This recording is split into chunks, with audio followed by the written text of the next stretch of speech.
പരസ്പരം അകലങ്ങൾ ഉണ്ടാക്കാൻ ആളുകൾ മത്സരിച്ചുകൊണ്ടിരിക്കുന്ന കാലത്ത് ചേർന്നിരിക്കാൻ മത്സരിച്ച, സ്നേഹം കൊണ്ട് കഥ പറയാൻ മത്സരിച്ച ഒരു പെൺകുട്ടിയെ പരിചയപ്പെടുത്തി തരട്ടെ.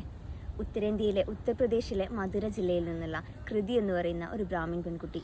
പോണ്ടിച്ചേരി സെൻട്രൽ യൂണിവേഴ്സിറ്റിയിൽ രണ്ട് വർഷക്കാലം എൻ്റെ റൂംമേറ്റ് ആയിരുന്നു കക്ഷി. ഏറ്റവും മനോഹരമായിട്ട് എൻ്റെ ജീവിതത്തിലേക്ക് കടന്നു വന്ന സുഹൃത്ത്. കൃതിയെ ആദ്യം കാണുന്ന സമയത്ത് ഒരു നോർത്ത് ഇന്ത്യക്കാരി പെൺകുട്ടിയോടൊപ്പം റൂം പങ്കിടുക എന്നുള്ള ഒരു ആശങ്ക ഉണ്ടായിരുന്നു എൻ്റെ ഉള്ളിൽ. അതെത്രമാത്രം നല്ലതുപോലെ മുന്നോട്ട് പോകുമെന്നുള്ള ഒരു പേടി എൻ്റെ ഉള്ളിലുണ്ടായിരുന്നു. പക്ഷേ സ്നേഹം കൊണ്ട് രണ്ട് മനുഷ്യർ എങ്ങനെയാണ് ചേർന്നിരിക്കേണ്ടത് എന്നുള്ളത് കൃതി എന്നെ മനോഹരമായി പഠിപ്പിച്ചു. ഞങ്ങൾ രണ്ട് മതവിശ്വാസങ്ങളിൽ ജീവിക്കുന്ന മനുഷ്യരാണ്. ഞങ്ങൾ വളരെ വ്യത്യസ്തമായ രണ്ട് കാഴ്ചപ്പാടുകളുള്ള മനുഷ്യരാണ്. ഞങ്ങൾക്ക് ഞങ്ങളുടേതായ അഭിപ്രായങ്ങളും സ്വാതന്ത്ര്യങ്ങളും വേണമെന്ന് നിർബന്ധമുള്ള മനുഷ്യരാണ്. പക്ഷേ ഞങ്ങൾക്കുള്ളിൽ ഒരു സ്നേഹത്തിൻ്റെ ഒരു തരി എല്ലാ കാലത്തും ബാക്കി കിടന്നിരുന്നു. അതിലാണ് ഞങ്ങൾ ഏറ്റവും മനോഹരമായി ജീവിച്ചത്. അപ്പം ജീവിച്ച ഒരു റമദാനിൻ്റെ ഓർമ്മയാണ് എനിക്ക് കൃതി എന്ന് പറയുമ്പോൾ ഏറ്റവും ആദ്യം മനസ്സിലേക്ക് വരിക.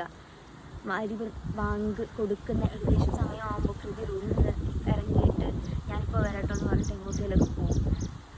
എന്താ സംഭവം എന്ന് വെച്ചാൽ അവൾക്കറിയാം അവളിരിക്കുന്ന ആ റൂമിൽ വെച്ചിട്ട് എനിക്ക് നോൺ വെജ് കഴിക്കൽ ബുദ്ധിമുട്ടാണ് എന്നുള്ളത് അവൾക്കറിയാം. അതുകൊണ്ട് കൃത്യം ആ സമയം നോക്കിയിട്ട് അവൾ പുറത്തിറങ്ങുന്നതാണ്. എന്നിട്ട് എൻ്റെ ഇഫ്താറൊക്കെ കഴിഞ്ഞ് ഞാനൊന്ന് ഫ്രീ ആയിട്ടിരിക്കുന്ന സമയത്തേക്ക് കയറി വരും. എന്നിട്ട് അവൾ എൻ്റെ അടുത്ത് പറയുന്നൊരു കാര്യമുണ്ട്, നീ നോൺ വെജ് കഴിക്കുന്നത് എന്നുള്ളത് നിൻ്റെ മാത്രം ഇഷ്ടമാണ്. എനിക്കതിൽ യാതൊരു ബുദ്ധിമുട്ടില്ല. ഞാനതിൽ യാതൊരു വിധത്തിലും എനിക്കതിൽ ബുദ്ധിമുട്ട് വരേണ്ട ആവശ്യവുമില്ല. നിൻ്റെ ഈ ഒരു ബുദ്ധിമുട്ട് അറിയുന്നത് കൊണ്ടാണ് ഞാൻ മാറി നിൽക്കുന്നത് പോലുമെന്ന്. അത്രത്തോളം മറ്റൊരു മനുഷ്യൻ്റെ മതത്തെയും മറ്റൊരു മനുഷ്യൻ്റെ സാഹചര്യങ്ങളെയും അഭിപ്രായങ്ങളെയും മാനിക്കാൻ അറിയുന്നൊരു കുട്ടി. ഏറ്റവും മനോഹരമായിട്ട് എന്നെ അംഗീകരിച്ചൊരു പെൺകുട്ടി. കൃതി എന്ന് ഓർക്കുമ്പോൾ ഇന്നും സങ്കടമാണ്. ഇന്ന് അവളുടെ നാട്ടിലാണുള്ളത്, ഞാനിവിടെ കേരളത്തിലാണുള്ളത്. ഞങ്ങൾ രണ്ട് ദിക്കുകളിലാണ്. ഒരുമിച്ച് ഒരു മുറിയിൽ കഴിഞ്ഞിരുന്നവർ ഇന്ന് രണ്ട് ദിക്കുകളിലാണ്.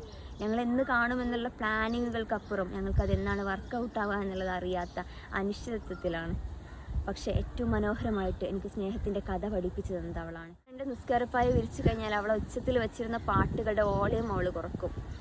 അവൾ നിസ്കാരപ്പായുടെ മുന്നിലൂടെ പിന്നെ ഒന്ന് കടന്നു പോവുക കൂടിയില്ല. എത്രയോ തവണ ഞാൻ അവളോട് പറഞ്ഞിട്ടുണ്ട്, കൃതി അത് പ്രശ്നമുള്ള കാര്യമല്ല, നീ പോയിക്കോ എന്ന് എത്രയോ തവണ ഞാൻ അവളോട് പറഞ്ഞിട്ടുണ്ട്. പക്ഷെ ഞാൻ എൻ്റെ നിസ്കാരം തുടങ്ങിക്കഴിഞ്ഞാൽ പിന്നെ അത് തീരുന്നത് വരെ അവൾ അതുപോലെ അവിടെ നിൽക്കും.